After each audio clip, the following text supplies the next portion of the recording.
Let's go ahead and make our way to lying down on our back. In your own time, and come to the center of the mat. There are two ways we can do our arms. Go ahead and bring them overhead. Now you can clasp opposite elbows, or we will clasp your wrists, whichever direction you're going into. So let's take it to the right side to begin. So if you're going to clasp your wrist, you'll take your right hand to clasp your left wrist and shimmy that upper body up and over to the right side of the mat. And then, keeping your hips grounded, bring your right leg over to the right side and then your left. If you can go a little deeper, you can cross your left ankle over your right. Now if that left hip pops up, go ahead and soften because we want that to remain grounded. That'll help accentuate, deepen that side body stretch on your left side. Go ahead and send your in-breaths into the left side body. Now I'll cue you when we're about halfway through to switch sides.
We'll move back to center, taking it over to the other side.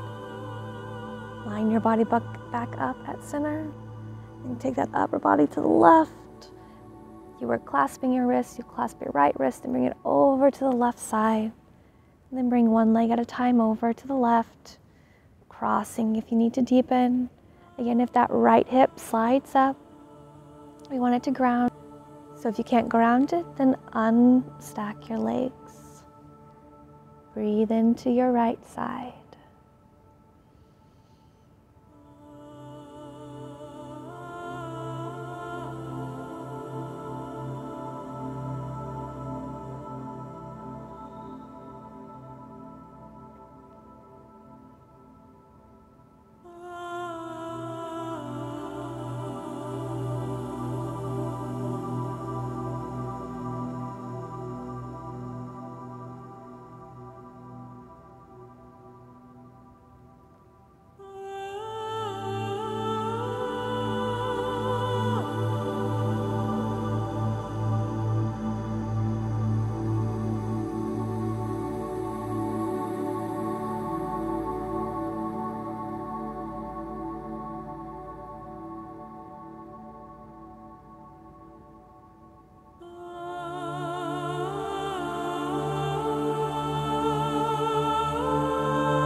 will soften, return to center.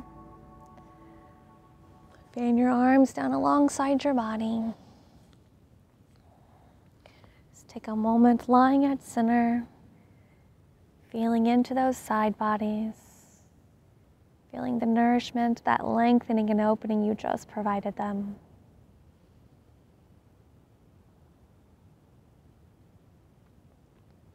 Roll over to your right side. And in your own time, make your way up to a comfortable cross-legged seated position.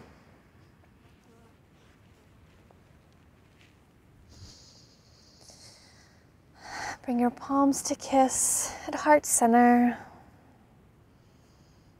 and bow forward. Namaste. Thank you so much for joining me. I hope you had a wonderful Send Out Yoga Song break. Have a beautiful rest of your day.